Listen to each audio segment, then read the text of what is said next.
Uh, while we wait on questions, media, please press *1 to get in queue for Coach O. But Coach, while we wait on those questions, could you talk about your team as you prepare to head to Atlanta and face Georgia for the SEC championship? Well, no. Obviously, it was a great win against Texas A&M to finish the season 12-0. We're very proud of that. A lot of respect for Kirby and what he's done at Georgia. A very talented football team, winning program. It's going to be one heck of a challenge. But we're going to have an excellent week of practice, and we look forward to this great matchup. Coach, we'll start you off with Brooks Cabina, the Advocate. Now that you're here for this championship game here, and from day to day, you've talked about it week to week. How have you organized your time and the way you guys work to go into a postseason like this, where you have multiple games perhaps ahead? We feel like we scaled back on practice last couple of weeks. We feel that we have a very good formula where we can get our work in and also keep our guys fresh. There will not be a lot of hitting during the week, but there will be some full-speed work, but it's not a lot of taking them to the ground or contact. So we feel that we're able to play very fast by the way we're practicing. And do you sense the magnitude of this with your players? I know it's something you tried not to bring up, but it's playing at all at this moment. Yeah, they're going to be excited about it, but this is a mature team, and obviously it's an honor to be in the game, to play for the SEC championship. That's what you want when you come to school here. So it's going to be a great game. It'll be a great atmosphere. So our guys understand the magnitude of it, but I really have confidence in this team's mental approach that it's the next game up. Thank you. Next is Murray Poole of Bulldog Illustrated. Yeah, Coach, I know you had a good running game last season, but is the Joe Burrow's passing and the prolific offense you've had this year, has that helped the running game it even more with Clyde Edwards-Helaire and the rest of the running backs? Sure. It's just a matter of the numbers game. They commit too many people to the run. The pass is open, and we open it up with a lot of passes. It opens up the run game. There's a gap short, or that's part of the spread offense. So, and also, I think Clyde has emerged to be one of the top backs in the country. He's making people miss. He has a great concept of the offense. We're using him out the backfield. He's become a weapon. Okay, thank you. Got it. Next is Chip Howard of KZNE. Ed, how much did you challenge your defense before the A&M game last week, and how do you think they responded? I think that it wasn't more or less a direct challenge. It was more or less a fixing the things that were broke. And I thought Dave Miranda did a great job of dialing up pressures. We put more pressure on the quarterback than we had all year. We had 6 sacks. I thought our coverage was tighter. It was a great atmosphere. Our guys wanted this game very badly, and they showed. How much, when you look at what you guys have done on the offensive side of the football, how much was it helpful for you to give them a little rest in the second half of that game? I think it's critical. I think it's critical that towards the stretch here, especially our receivers who run a bunch of routes every day in practice, Joe to rest, his arm is a little tired, Clyde to get a little rest. I think it's going to help down the stretch. Thank you. Next is Steve Moulton of WZZ. Hey, Coach, how are you today? Doing great, man. How you doing? Doing well, thank you. Being a defensive line guy, I can't help but want to get a thought or two on Tyler Clark, number 52, along that defensive front for Georgia. Well, what have you seen out of him this year, Coach? Quick, dominant. I've watched a lot of their tape because obviously I studied the offensive lines that we're going to go against. I think they're very well coached. I think Tyler Clark's probably one of the best defensive linemen that we're going to play all year. This outstanding defense, obviously the best defense that we played all year. And it starts with their defensive line. They're very well coached. They're agile. They move. They can take on blocks, slant, pass rush well. They do it all. If I could focus on your team now. I realize we're a day ahead, but Tell the Truth Monday tomorrow. What are some truths about this team and what they've told you about themselves this year to you, Coach? Character, leadership, poise, very focused, obviously very talented. I think we have some outstanding assistant coaches. One team, one heartbeat. We're playing for each other. Those type of things that we preach. Thank you, Coach. You're welcome. Next is Dan Matthews of the Chuck Oliver Show. Hey, Coach, early on in your tenure, you had that famous press conference where your answer was, "We're coming." What made you confident in saying that at the time that made you believe that where you're at today was possible? You know, I felt after that game that we had matched the physicality of Alabama. I felt that we were 2 or 3 players away from being right there. And obviously they were the benchmark. And everything that we had to do was on a daily basis was to compete with them. And I think we're competing with them in recruiting. Obviously we beat them on the field. Although I do respect their program and the job Coach Saban has done. It's just a benchmark to compete with. Yeah, I mean, all coaches face criticism and people who are going to say that they're not so-and-so or whatever. But, I mean, is there kind of a part of you, though, that where you guys are, you kind of want to say, well, look at us now, look at me now? Not at all. It'll never be about that. All right, thanks. Next is Chip Towers of the AJC. How you doing, Coach? Chip, I read your stuff all the time, man. How you doing? Well, I apologize for that. AJC recruiting, man. I used to like that stuff too, man. I remember that well. Listen, so clearly you guys you want to spread everybody out and get those terrific receivers one-on-one with the DBs. Can you look at Georgia's? Can you give an honest assessment when you look at those cornerbacks? They seem to be pretty good in man-to-man. What do you think about that matchup specifically, and can you compare it to any of the other teams that you've played this season? Well, it's early. Obviously, we graded the film on Texas A&M. We had recruits in. We just got a scouting report on Georgia, so our guys are breaking it down. But we do have a preliminary scouting report. Kirby's done a phenomenal job. This is the best defense we faced all year. They'll pressure. They'll play man, play zone. I think it's overall comprehensive of the pass rush that they have and their abilities to cover one-on-one. I think that's what makes them outstanding. Can you compare them to anybody else you played? I guess Yep. Auburn's about close to a close game. Yeah, I think similar defense. The best defense we've played so far is Auburn.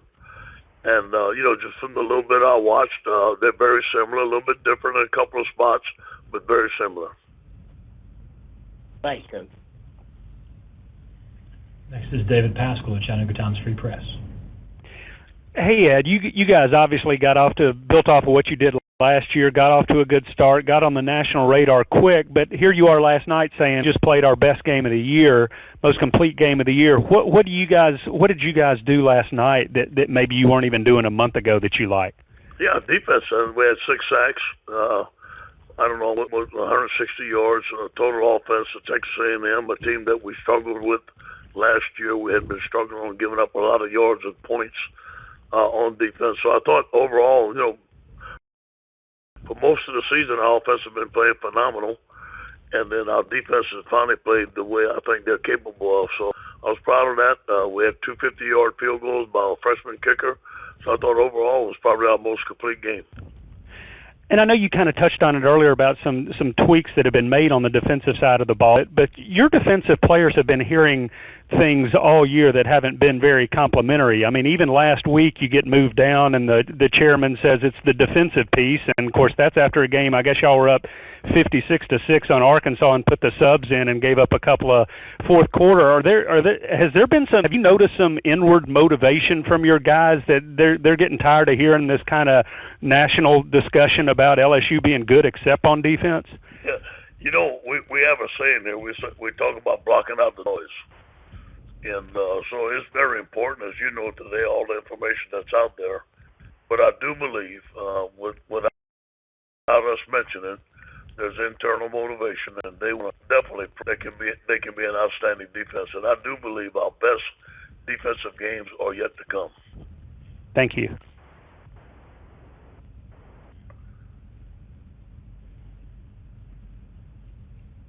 Next is Paul Newberry, the Associated Press. Hi, Ed. A couple of things. One, kind of the thought going into this is that Georgia obviously has to win to get into the playoff, but most people seem to think LSU's probably in whether you win or lose on Saturday. Do you worry about that taking any of the edge off your guys, or do you feel that's at least a fair assessment of where things are? No, that thought process will never enter our mind. And again, I told the team that we got to finish the season. We got to finish the SEC championship, and then let's see what we rank. And then wherever we rank, we got to go play. We got to win anyway. And then as far as calling the playoffs, you got to win. So none of that stuff matters right now. We got to win this football game. This is a big football game for our team, and that's all we're thinking about. One more thing: does playing in Atlanta give Georgia any edge, just being so close to home for them? I'm sure there'd be a big crowd there, but LSU is going to travel well. They're going to be loud and proud. I expect it to be a great crowd for both sides. It'll be a tremendous SEC matchup. Thanks, Coach. Got it. Next is Amos Morale of the WWL.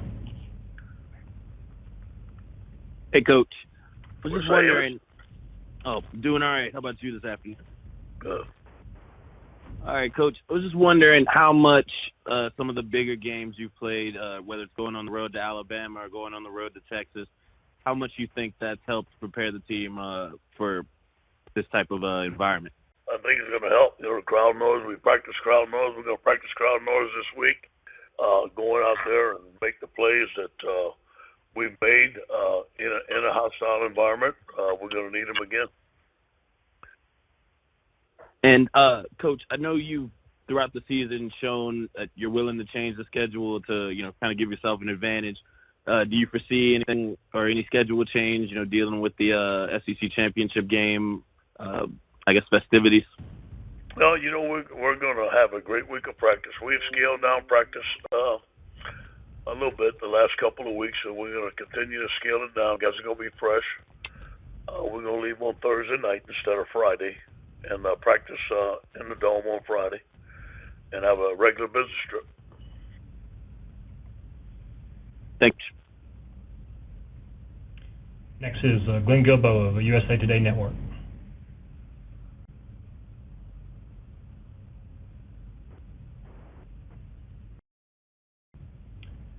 Glenn, are you there?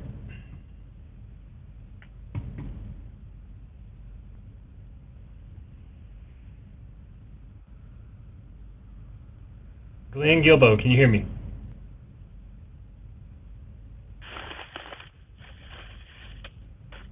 Glenn, is that you? All right, we're going to drop Glenn for the time being, and let's try Mark Weiser, the Athens Banner-Herald. Hey, Ed, I guess I've heard you describe Joe Brady as a game changer on your staff. I wanted to ask kind of how that is. What's he done that you say that? First of all, he's very intelligent. His presentation is phenomenal. He's done a tremendous job of coaching our wide receivers. He and Steve Ensminger get along fine. Great. He has implemented the spread offense, something that we wanted to learn. He's brought the Saints passing game to us. Penn State's RPOs.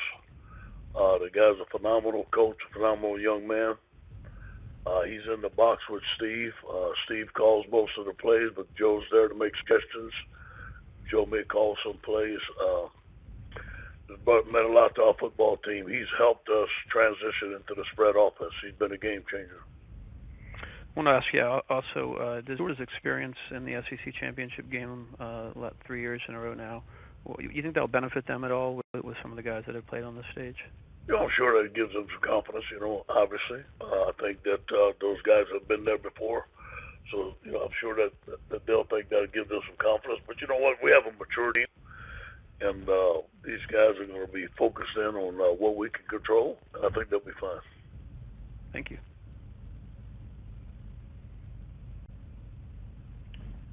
Pat Griffith of the AJC. Hey, Coach, Yeah, I heard you said that your best defensive football is ahead of you.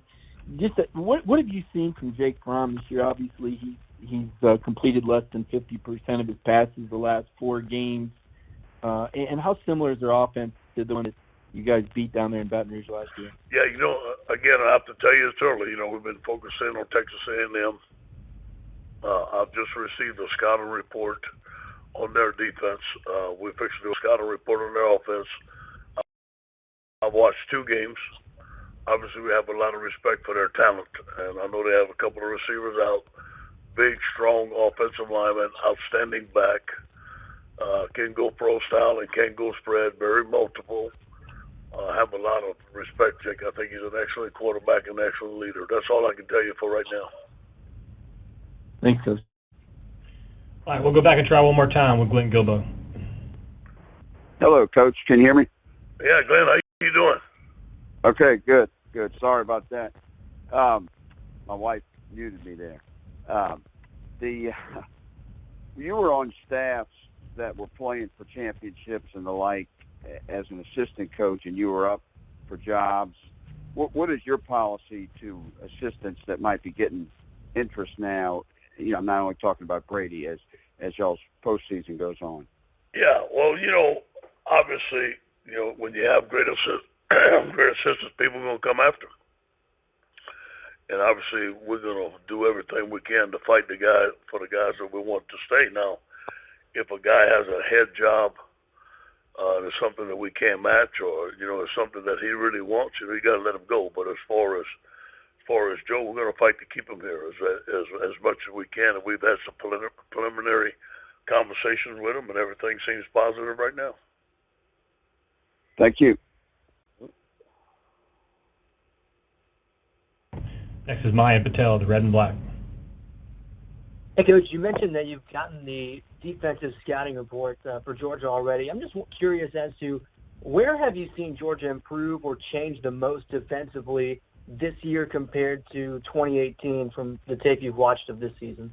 Yeah, I think their defensive line is phenomenal. Ed Clark is something else. Number 13, their freshman Ujulari is a great rusher off the edge. I think they run the big, they're physical. They're well coached. Kirby's an outstanding defensive coach. They have an outstanding staff. I think the biggest thing that I'm impressed with Georgia's defense is how to get all 11 hats to the football. They do a tremendous job of tackling in the open field and hustling to the ball. And then, Coach, Kirby has mentioned a little bit this year, all year, that one metric he's employed is wreaking havoc defensively. Is that something that you guys have looked at as well on your staff? Yeah, no question. Obviously we had 6 sacks last week. You have to attack these spread offenses. If you sit back, they can shred you apart. So you can see the tackles for loss, the stunts that they're doing, the blitzes that they're doing, and that's all to create negative plays, which helps you win games. Thank you. Okay. We have another from Brooks Cabina. Ed, Kirby Smart said, a few minutes ago that, this is such a classic matchup because both these teams have been battle-tested throughout the year. I mean, how have you witnessed that yourself through this season, and what have you seen from them, and how much do you think that plays into this one? Well, look at the schedule we play, Look at the schedule we play and the teams that they beat. Outstanding Auburn team, outstanding Florida team, great athletes all over the place. They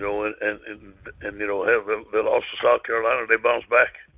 They didn't blink. So there's a lot. They face some adversity. They climb the hill back. They're back in the championship team. So it says a lot about their character and their leadership and their coaching staff. Thank you. You're welcome. Next is Paul Niebuhr, the Associated Press. Yeah, Coach, you mentioned you kind of touched on it there. They've got a couple of receivers. Pickens will be out for the first half. Cager apparently is done for the year. And also Swift got, shoulder banged up against Georgia Tech the other day. Does that any edge for you guys with some questions about, guys missing and maybe injury statuses of a couple of their big offensive guys? Obviously, a big game like this, people miraculously get get well towards the end of the week.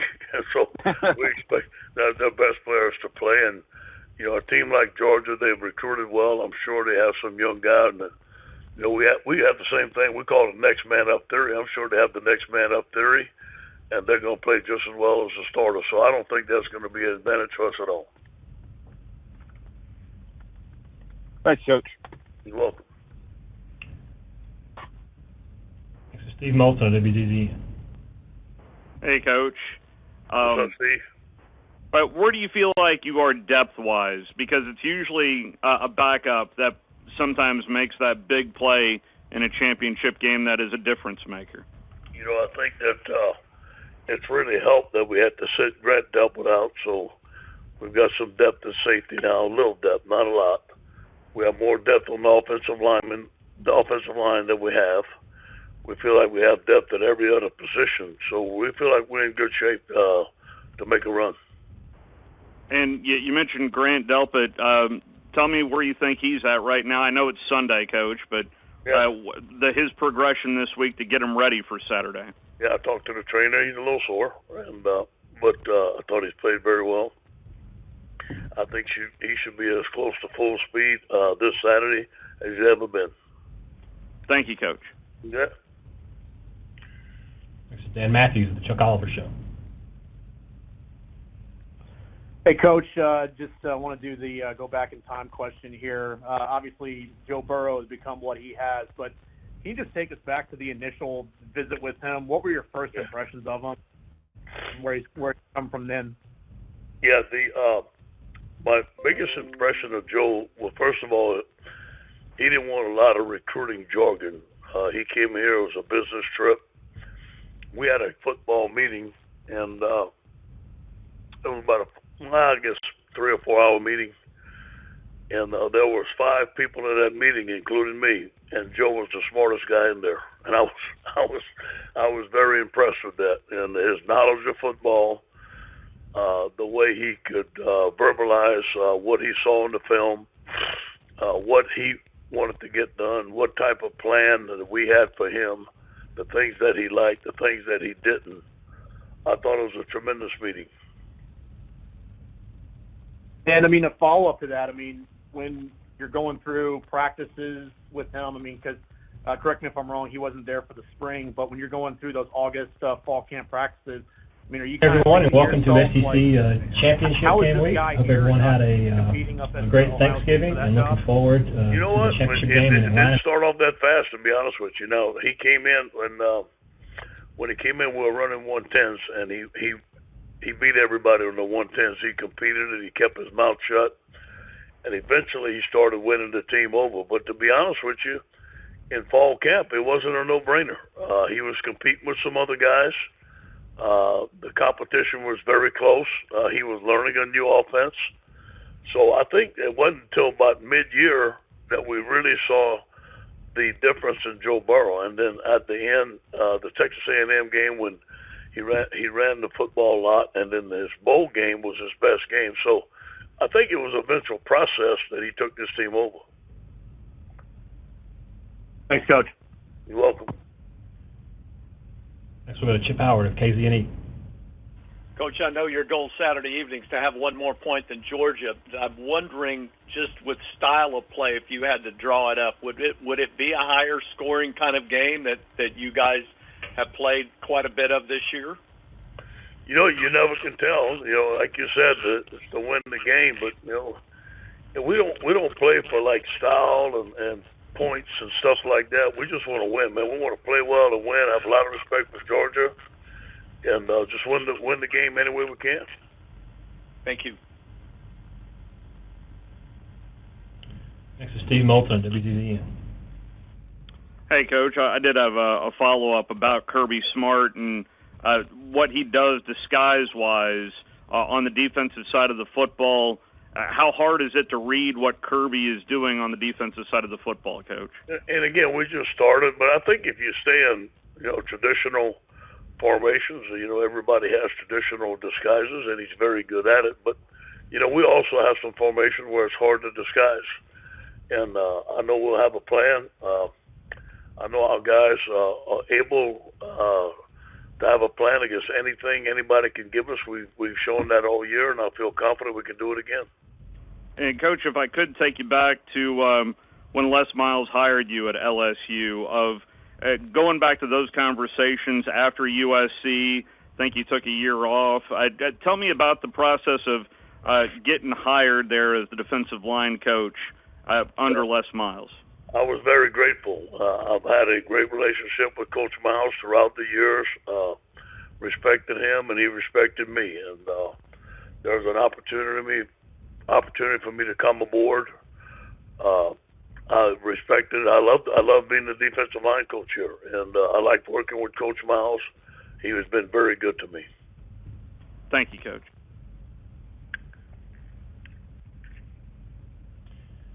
That's going to wrap you up, Coach. Thank you for your time, and we look forward to seeing you in Atlanta on Friday.